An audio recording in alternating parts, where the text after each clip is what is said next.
नमस्कार, सवाल इंडिया का में आपका स्वागत है। मैं हूं अदिति राजपूत। जुनैद नासिर हत्याकांड मामले में हरियाणा पुलिस ने मोनू मानेसर को आखिरकार हिरासत में ले लिया है। मोनू मानेसर फरवरी में हुए जुनैद नासिर हत्याकांड में वांछित था। साथ ही मोनू मानेसर का नाम नूह हिंसा के मामले में भी सामने आया था। ये बताया जा रहा है कि हरियाणा पुलिस मोनू मानेसर को राजस्थान पुलिस को सौंपेगी। मोनू मानेसर उर्फ मोहित यादव इसका पूरा नाम है। नूह में एक गोरक्षक समूह का नेतृत्व करता है और गोरक्षकों के हमलों की वीडियो पोस्ट करने के लिए कुख्यात है। मोनू मानेसर पहली बार 2019 में सुर्खियों में आया था, जब कथित गौ तस्करों का पीछा करते वक्त उस पर गोली चलाई गई थी। राजस्थान के भरतपुर जिले के घाटमी का गांव के रहने वाले नसीर और जुनैद उर्फ जून का कथित रूप से अपहरण कर लिया गया था और उनके शव हरियाणा के भिवानी के लोहारू में एक जली हुई कार में मिले थे और उनकी हत्या का आरोप मोनू मानेसर समेत कुछ लोगों पर लगा था। तो यहाँ पर आपको जो भरतपुर के एसपी हैं मृदुल कच्छावा, उनका बयान सबसे पहले सुनवाते हैं मोनू मानेसर के हिरासत में लिए जाने पर।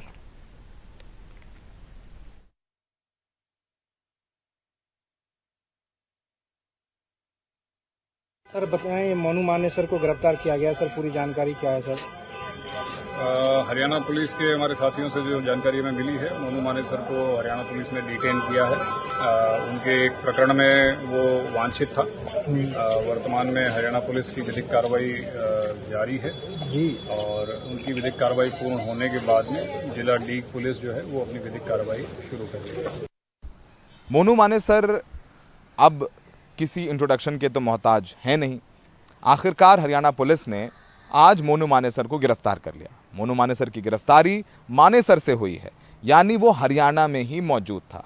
मोनू मानेसर कथित तौर पर गौरक्षक है और मोनू मानेसर के ऊपर कई और मुकदमे भी हैं, लेकिन सबसे बड़ा मुकदमा मोनू मानेसर पर है जुनैद और नासिर मर्डर केस। लगातार फरवरी से लेकर के जुलाई तक पुलिस दबिश देती रही राजस्थान पुलिस, लेकिन मोनू मानेसर हाथ नहीं आया। बीच बीच में सोशल मीडिया पर वो सक्रिय रहा। मोनू मानेसर के समर्थन में कई महापंचायतें भी होती रहीं हरियाणा और राजस्थान के कुछ इलाकों में। इस बीच मोनू मानेसर वाकई वापस तब लाइट में आया जब मोनू मानेसर 31 जुलाई को होने वाली यात्रा के उससे पहले उसने सोशल मीडिया पर एक बयान दिया और कहा कि लोग भारी तादाद में नूह पहुंचे और कुछ भड़काऊ बातें कहीं। उसके बाद माहौल खराब हुआ। यह भी कहा जाता है कि जो नूह में हिंसा हुई, जिसमें 6 लोगों की मौत हुई, 2 पुलिस वाले थे, उस हिंसा को भड़काने में मोनू मानेसर के उस बयान का बड़ा हाथ था। मोनू मानेसर अपना बचाव करता रहा, बयान देता रहा, ये भी कहता रहा कि उसके पीछे जो है उसके लोग हैं और वो उसे समर्थन कर रहे हैं। उसके बाद हरियाणा पुलिस थोड़ा दबाव में भी आई। उधर राजस्थान पुलिस की तरफ से भी या मुख्यमंत्री अशोक गहलोत का ये बयान आया कि साथ नहीं मिला हरियाणा पुलिस को, क्योंकि राजस्थान की पुलिस की टीम जाती रही हरियाणा और वहाँ पर वो नहीं पकड़ पाई मोनू मानेसर को, क्योंकि हरियाणा पुलिस ने साथ नहीं दिया। उधर हरियाणा की तरफ से गृह मंत्री अनिल विज ने भी बयान देकर के अशोक गहलोत पर निशाना साधा। तो दोनों तरफ से राजस्थान में चूंकि कांग्रेस की सरकार है और हरियाणा में बीजेपी की सरकार है, आरोप प्रत्यारोप का दौर चला और शायद उसके बाद लगातार हरियाणा पुलिस पर भी दबाव था और आखिरकार हरियाणा पुलिस ने आज मोनू मानेसर को गिरफ्तार किया है। उसके घर के पास मानेसर से ही उसको गिरफ्तार किया है। सीसीटीवी फुटेज में दिख रहा है कि मोनू मानेसर खड़ा है और उसे सादी वर्दी में आए हरियाणा पुलिस के जवानों ने पकड़ा है। और उसके बाद हरियाणा पुलिस ने जो अरेस्ट किया है, जो एफआईआर है मोनू मानेसर की के ऊपर, वो है आईटी एक्ट की धाराओं में। और आईटी एक्ट की जिस धारा में मुकदमा दर्ज किया है हरियाणा पुलिस ने, वो बेलेबल है, यानी उसको थाने से ही बेल मिल जाएगी, उसे कोर्ट में ले जाने की कोई ज़रूरत नहीं पड़ेगी। जैसे ही बेल मिलेगी मोनू मानेसर को, वैसे ही हरियाणा पुलिस मोनू मानेसर को राजस्थान पुलिस के सुपुर्द कर देगी, जो कि जुनैद नासिर मामले में मोनू मानेसर से पूछताछ करेगी और फिर उसे कोर्ट में पेश करेगी। तो ये जो है सिचुएशन वो अभी इस वक्त है। अभी मोनू मानेसर कहाँ उसको ले गई है हरियाणा पुलिस ये नहीं बता रही। जाहिर सी बात है, मोनू मानेसर के समर्थन में भी लोग आए दिन जो है महापंचायतें करते रहे हैं, बयान देते रहे हैं, सड़कों पर आते रहे हैं। सबसे बड़ा सवाल यही है कि 7 महीने तक हरियाणा पुलिस के नाक के नीचे मोनू मानेसर कहाँ छुपा रहा, और छुपा तो रहा ही, और हरियाणा पुलिस के नाक के नीचे वो सोशल मीडिया पर बयान देता रहा और टीवी चैनल्स को इंटरव्यू देता रहा। और हरियाणा पुलिस 7 महीने तक मोनू मानेसर को पकड़ने में नाकाम रही। ये एक कड़वा सच है, जिसके साथ हरियाणा पुलिस को भी जीना होगा और ये सवाल भी हरियाणा पुलिस पर उठेंगे। दिल्ली से सौरभ शुक्ला, एनडीटीवी इंडिया। अब आगे बढ़ रहे हैं, महाराष्ट्र की बात करते हैं, जहां पर एनसीपी में टूट के बाद से अभी तक ये साफ नहीं हो पाया था कि किसके साथ कितने विधायक हैं। अजित पवार के साथ कितने विधायक हैं, शरद पवार के साथ कितने विधायक हैं। लेकिन अब शरद पवार गुट की अयोग्यता याचिका से ये साफ हुआ है कि अजित पवार के खेमे में 41 विधायक हैं और शरद पवार के पास 11 विधायक हैं।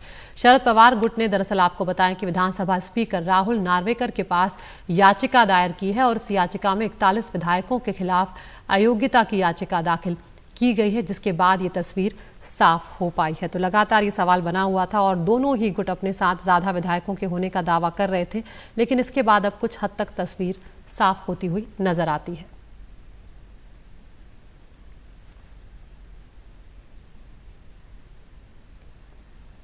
तो हमारे साथ हमारे सहयोगी मुंबई से जुड़ गए रौनक कुकड़े। रौनक, ये काफ़ी दिलचस्प है जो कुछ इस वक्त एनसीपी में चल रहा है, लेकिन अब क्या ये माना जा सकता है साफ तौर पर कि शरद पवार का पलड़ा जो है विधायकों के मामले में ये यहाँ काफ़ी हल्का पड़ता हुआ नजर आ रहा है और ज़्यादा विधायक जो हैं 41 विधायकों के खिलाफ अगर अयोग्यता की याचिका दी है शरद पवार गुट ने, तो ये सभी विधायक माना जाएगा कि अजित पवार के साथ हैं? जी देखिए, निश्चित तौर पर जब से अजीत पवार का पूरा फैक्शन शिंदे सरकार में शामिल हुआ है, तब से अजीत पवार और उनके खेमे की तरफ से लगातार इस बात का दावा किया जा रहा था कि 40 से ज़्यादा विधायक अजीत पवार के समर्थन में हैं और जब ज़रूरत पड़ेगी तो वो इस तरह के जो दस्तावेज है वो मीडिया और इलेक्शन कमीशन के सामने रखने के लिए तैयार होंगे। लेकिन उसके पहले लगभग 2 महीनों का वक्त गुजर गया, लगातार दोनों जो खेमे हैं वो अपने पास ज़्यादा विधायक होने का दावा करते रहे। लेकिन कल जब एनसीपी प्रमुख शरद पवार के खेमे की तरफ से विधानसभा स्पीकर राहुल नार्वेकर के चेंबर में जो डिस्क्वालिफिकेशन पिटीशन है करीबन 41 विधायकों के खिलाफ दायर की गई, जिससे ये बात अब लगभग साफ हो गई है कि अजीत पवार का पलड़ा शरद पवार से ज़्यादा जो है वो यहाँ पर भारी दिखाई दे रहा है। और मुख्य तौर पर महाराष्ट्र के राजनीतिक गलियारों में भी यही चर्चा जो है वो देखने को मिल रही है कि क्या भतीजे ने अपने चाचा शरद पवार को इस मामले में मात दे दी है। क्योंकि हमने देखा कि जब कुछ महीनों पहले शरद पवार ने पार्टी के राष्ट्रीय अध्यक्ष पद से इस्तीफा दे दिया था तो पूरी पार्टी जो है वो शरद पवार के साथ आकर खड़ी हो गई थी। लेकिन अब जब अजीत पवार की बगावत देखने को मिली है, उसके बाद लग रहा है कि शरद पवार की पकड़ पार्टी पर से कमजोर हुई है और आने वाले दिनों में जब चुनाव होने वाले तो ऐसे वक्त में शरद पवार के लिए एक बड़े झटके के तौर पर देखा जा रहा है। जी बिल्कुल रौनक, यहाँ पर अगर ये बात अगर कही जाए अब लोकसभा चुनाव के मद्देनजर क्या कहीं ना कहीं इस बात का भी असर पड़ेगा, क्योंकि हम जानते हैं कि अब अलग अलग दौर जो है विपक्षी गठबंधन के बीच चल रहे हैं चुनाव के मद्देनजर, ऐसे में कहीं ना कहीं फर्क पड़ेगा एनसीपी शरद पवार का जो गुट है उसके ऊपर? जी देखिए, निश्चित तौर पर मनोबल के लिहाज से अगर देखा जाए तो निश्चित तौर पर एक शरद पवार उनके गुट के लिए एक बड़ा झटका है। कल दिल्ली में शरद पवार के घर पर जो इंडिया कोऑर्डिनेशन कमेटी की पहली बैठक होने जा रही है, जिसमें सीट बंटवारे से लेकर कॉमन मिनिमम प्रोग्राम और इसके अलावा आगे का रोड मैप क्या होगा ये सब कुछ तय करना। और ऐसे वक्त में शरद पवार के घर ये बैठक हो रही है जब शरद पवार की महाराष्ट्र में ही पकड़ जो है अपने विधायकों पर या अपने लोगों पर कमजोर होती हुई दिख रही है। सवाल ये है कि आने वाले दिनों में शरद पवार इससे उभरने के लिए क्या कुछ रणनीति अपनाते हैं, ये भी देखना महत्वपूर्ण होगा। लेकिन आज की अगर बात की जाए तो लोकसभा चुनाव के लिहाज से शरद पवार के लिए एक बड़ा झटका है जब उनके हाथों से बड़ी संख्या में विधायक जो है वो छिटक जाते हैं।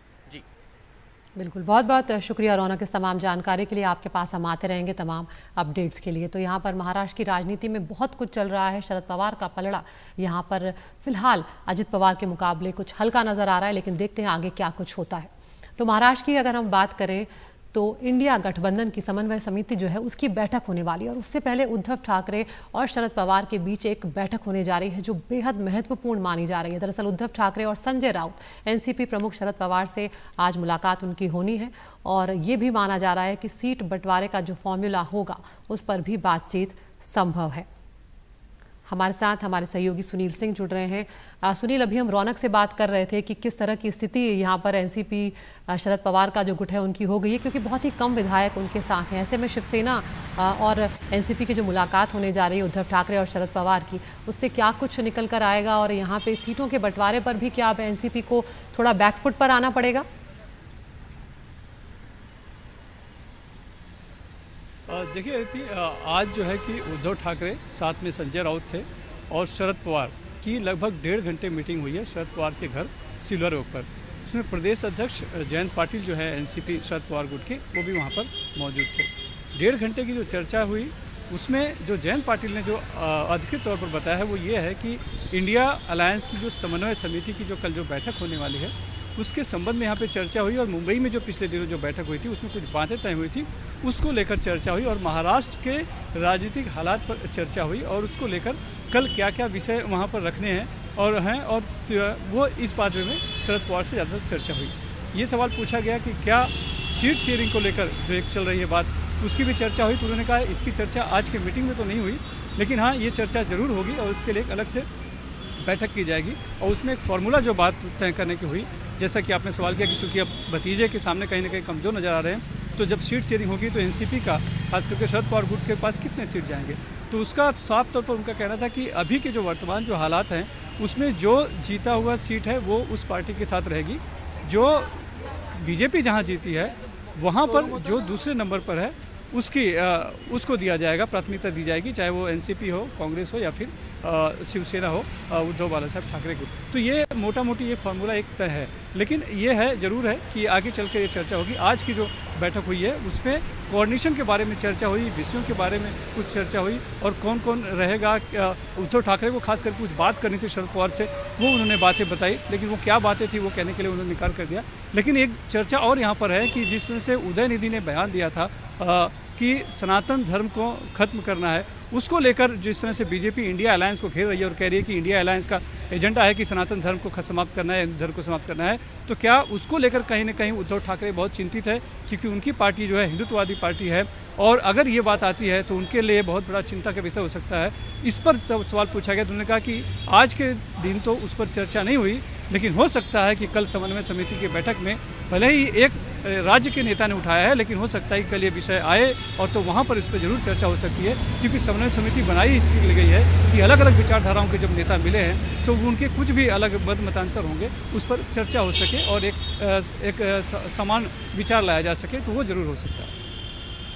बिल्कुल सुनील, इंतजार रहेगा इस बात का कि सीट फॉर्मूले पर क्या कुछ बातचीत निकल कर आती है, क्या किसी तरह की सहमति जो है आपसी बन पाती है या नहीं। शुक्रिया आपका इस तमाम जानकारी के लिए। और आगे बढ़ रहे हैं, महाराष्ट्र में मराठा आरक्षण को लेकर जारी आंदोलन के बीच कल सरकार की एक सर्वदलीय बैठक में सर्वसम्मति से ये प्रस्ताव पास किया गया है कि आंदोलन पर बैठे मनोज जरांगे पाटिल अपना आंदोलन खत्म करेंगे। बैठक के बाद मुख्यमंत्री एकनाथ शिंदे ने कहा कि सरकार मराठा आरक्षण की उनकी मांगों पर लगातार काम कर रही है और ऐसे में मनोज जरांगे को आंदोलन खत्म कर देना चाहिए। सरकार इस मामले पर रिटायर्ड जज की अध्यक्षता में बनाई कमेटी में आंदोलनकारियों के प्रतिनिधियों को भी शामिल करने पर अब तैयार हो चुकी है। इसके अलावा प्रदर्शनकारियों के खिलाफ दर्ज मामले भी वापस लिए जाएंगे। बैठक में किसी दूसरे समाज का आरक्षण कम किए बिना मराठा समाज को आरक्षण देने पर बातचीत की गई है। तो यहाँ पर एक कुछ कहा जा सकता है कि सकारात्मक बातचीत जो है वो होती हुई नजर आई है और ये एक अच्छा कदम आगे बढ़ता हुआ नजर आ रहा है मराठा समाज के लिए। क्या कुछ कहा मुख्यमंत्री एकनाथ शिंदे ने, सुनवाते हैं। जो विनती उन्होंने की है, हम सब लोगों ने की है कि उसे मान्य करे और ये अनशन स्थगित करे, और उनकी जो मांग थी कि जो लोग जिनके ऊपर गुने दाखिल हुए हैं वो पीछे लिए जाए, तो सरकार ने निर्णय लिया है जितने भी गुने दाखिल किए हैं वो पीछे लिए जाएंगे, उसके आदेश दिए गए हैं। और इस निर्णय में, ये सभा में, मीटिंग में मराठा समाज को आरक्षण देने में सब लोगों का एकमत हुआ है। कैसे देना है, क्या देना है, उसको भी, उसके ऊपर भी कई लोगों ने सुझाव दिए हैं। तो फिलहाल सवाल इंडिया का में एक ब्रेक के लिए रुक रहे हैं। ब्रेक के उस पार आपको दिखाएंगे उत्तर प्रदेश में बारिश और बाढ़ से क्या हालात हैं, किस तरह की अलग अलग तस्वीरें आई हैं, सारी खबर विस्तार से।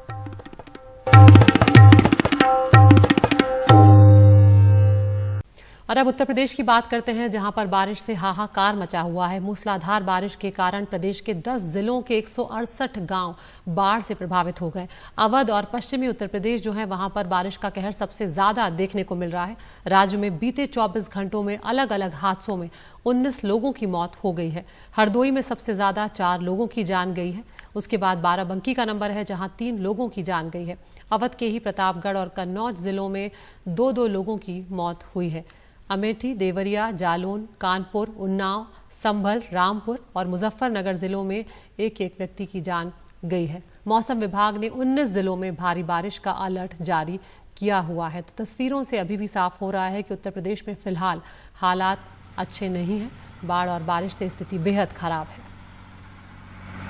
और अब आपको मुरादाबाद की तस्वीरें दिखाते हैं, जहां पर कई मोहल्लों में बारिश का पानी भरने से लोगों की मुश्किलें काफ़ी बढ़ गई हैं। आने जाने के लिए भी लोगों को अब नाव का सहारा लेना पड़ रहा है। कल भी मुरादाबाद में मूसलाधार बारिश के बाद स्थिति बेहद ख़राब थी और आज भी हालात बहुत ज़्यादा बेहतर नहीं हुए हैं, बहुत ज़्यादा अलग नहीं है। और अब हरदोई की तस्वीर दिखाते हैं, जहाँ पर अलग अलग जगहों पर दीवार और घर गिरने से एक महिला समेत 3 लोगों की जान यहां पर चली गई है। 4 लोग घायल हुए हैं। कुल 4 लोगों की यहां पर मौत हुई है। बारिश के कारण जानवरों पर भी आफत आई हुई है। जिले में 12 मिलीमीटर बारिश रिकॉर्ड की गई है और तस्वीरें आप देखकर अंदाज़ा लगा सकते हैं कि किस तरह से सड़कें यहां पर तालाब में तब्दील हो गई हैं और रिहायशी इलाकों तक में पानी चला गया है। हमारे साथ हमारे सहयोगी रवीश रंजन शुक्ला जुड़ गए हैं, जो लगातार उत्तर प्रदेश के हालात पर नज़र बनाए हुए हैं। रवीश, सबसे ज़्यादा प्रभावित जो ज़िले हैं वहाँ पर हम देख रहे हैं कि स्थिति बेहद ख़राब है। मुरादाबाद की स्थिति बेहद ख़राब है, हरदोई की स्थिति बेहद ख़राब है। क्या कुछ जानकारी इस वक्त वहाँ से हासिल हो रही है? जी देखिए, जो उत्तर प्रदेश के आधिकारिक जो बयान आया है उसमें ये कहा गया है कि उत्तर प्रदेश के 25 जिलों में भारी बारिश जो है वो दर्ज की गई है, यानी एक ही दिन में 35 mm जो है वो बारिश हुई है। और साथ में ये भी कहा गया है कि इन 25 ज़िलों के 168 जो गांव हैं वो बाढ़ की चपेट में आ गए हैं। हालांकि नदियों में उतना पानी नहीं आया है, लेकिन जल भराव और एकाएक बारिश होने की वजह से तमाम सारे जो गांव हैं उसमें जल भराव हुआ है। बाढ़ जैसे हालात हैं, उसके लिए तमाम सारे उपाय किए गए हैं। करीब 2000 से ज़्यादा जो बाढ़ के शरण स्थल हैं उसको खोले गए हैं ताकि लोगों को बचाकर वहाँ पर लाया जाए। लखनऊ में जैसा आपने बताया, हरदोई में बताया, मुरादाबाद में तमाम सारी जगहों से जल भराव की खबरें आ रही हैं। कई सारे जो निचले इलाके हैं वो डूब चुके हैं। 19 लोगों की अभी तक आधिकारिक तौर पर जो है वो मौत हुई है। बारिश की वजह से हरदोई में 4 लोगों की मौत हुई है। कन्नौज में कल हमने देखा था कि 2 सगे भाइयों की मौत हो गई थी, जो कि बारिश की वजह से घर गिर गया था। तो ऐसे तमाम सारे ज़िलों में छिटपिट जो घटनाएं हुई हैं उसमें 19 लोगों ने जान गंवाई है। अभी प्रशासन ने, उत्तर प्रदेश सरकार ने अलर्ट जारी किया है कि जो आकाशीय बिजली है, क्योंकि ऐसे मौसम में आकाशीय बिजली जो कि किसान बाहर काम करने जाते हैं वो आकाशीय बिजली की वजह से जो है वो तमाम दुर्घटनाएं होती हैं। तो ये कहा गया है अपने अलर्ट में उत्तर प्रदेश सरकार ने कि जब तक बहुत ज़्यादा ज़रूरी ना हो बारिश के वक्त बाहर ना निकलें, क्योंकि आकाशीय बिजली गिरने का खतरा रहता है। साथ में 13 तारीख तक, यानी 11 से लेकर 13 तारीख तक जो है वो अभी 25 ज़िलों में अलर्ट जारी किया गया है कि 13 सितंबर तक जो है वो भारी बारिश की संभावना बन सकती है। और ख़ास तौर पर जो पूर्वी उत्तर प्रदेश है वहाँ के तमाम सारे ज़िलों में बाढ़ जैसे हालात हैं। लेकिन अदिति, इन सब के बीच राहत की खबर बुंदेलखंड से है कि जहां पर झांसी में बारिश हुई है और भी कई सारे ज़िलों में बारिश हुई है, क्योंकि ये पूरा जो इलाका है बुंदेलखंड का वो एक तरीके से सूखे की चपेट में था, यहाँ पर बारिश नहीं हुई थी। तो अच्छी एक राहत की खबर ये है कि वहाँ के किसान इस बारिश से ज़रूर खुश हैं, क्योंकि झांसी और उसके आसपास में बारिश हुई है।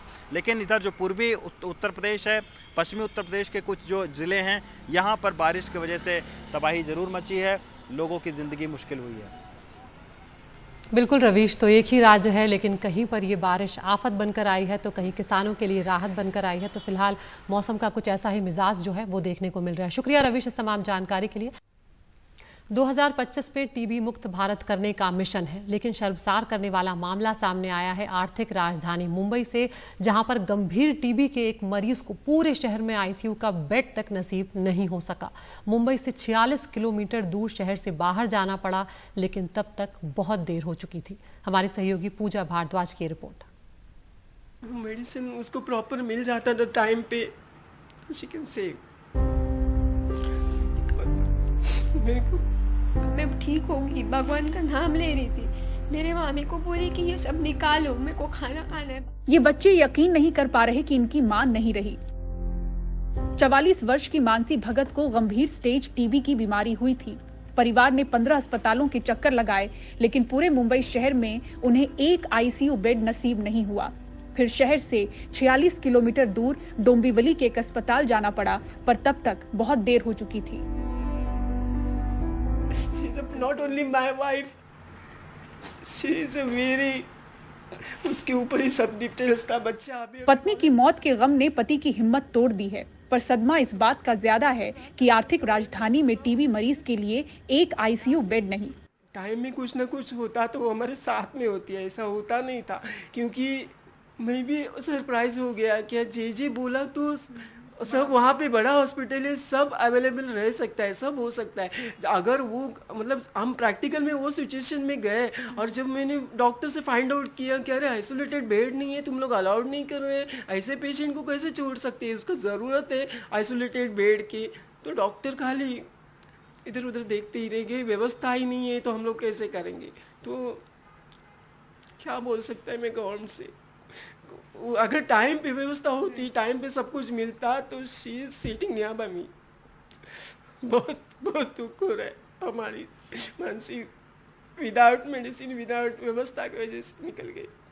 वो भी बहुत फाइट कर रही थी, बहुत मतलब मैं करूँगी, हम लोग कैसे उसको मोटिवेट कर रहे थे, मानसी हार मत, मानसी हार मत, तेरे को मेडिसिन मिलेगा, तू जाएगा। बाहर पे रखा था फिर भी वो एक्शन करके बता रही थी, हाँ मैं फाइट करूँगी, फाइट करूँगी। ऐसा वो कोलैप्स नहीं हुई थी, उसको कुछ मालूम नहीं पड़ रहा था, कुछ नहीं, ऐसा कुछ नहीं था, उसको सब मालूम था, सब कर रहा था, खाली वो वजह से उसको मतलब लेवल कंडीशन स्टेबल नहीं हो गया, उसकी वजह से उसको मेडिसिन प्रॉपर नहीं गया।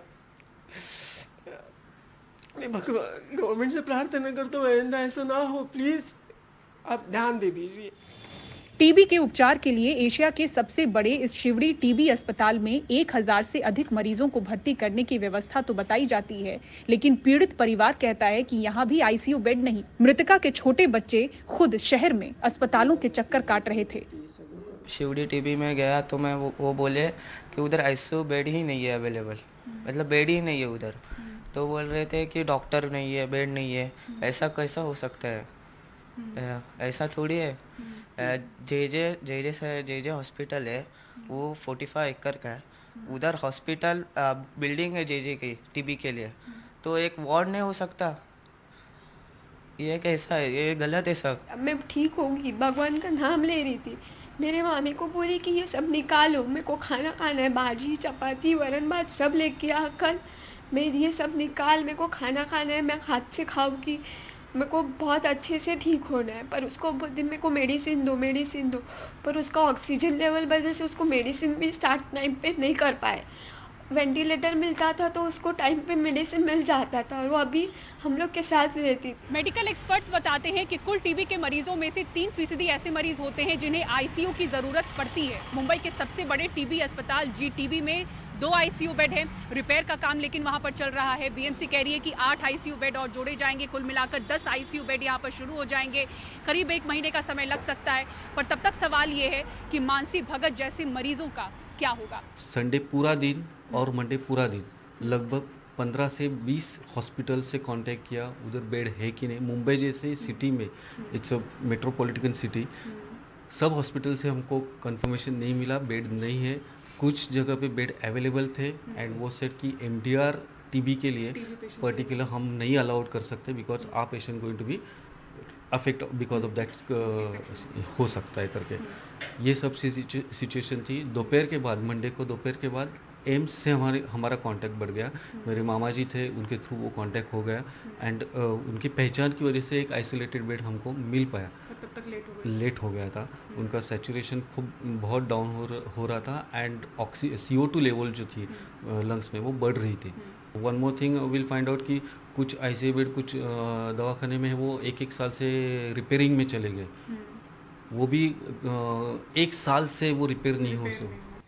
बीएमसी द्वारा संचालित टीबी के इस सबसे बड़े अस्पताल की दीवारों पर बीमारी के खात्मे का प्रचार टीबी मरीजों का मखौल उड़ाता दिखता है।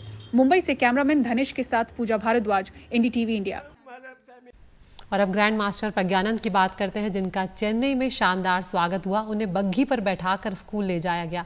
आपको याद होगा, भारतीय ग्रैंड मास्टर R प्रज्ञानंद ने विश्व कप फाइनल जो था उसमें दुनिया के नंबर 1 मैग्नस कार्लसन का सामना किया था। शुरुआती दोनों बाजी ड्रॉ रही और अंत में कार्लसन ने टाई ब्रेकर में जीत दर्ज की थी। हार के बावजूद प्रज्ञान ने इतिहास रचा है। वो FIDE वर्ल्ड कप फाइनल खेलने वाले विश्वनाथन आनंद के बाद दूसरे और सबसे युवा भारतीय खिलाड़ी बन गए हैं और इसी के साथ उन्होंने भारतीय शतरंज के इतिहास का सुनहरा अध्याय लिख डाला है।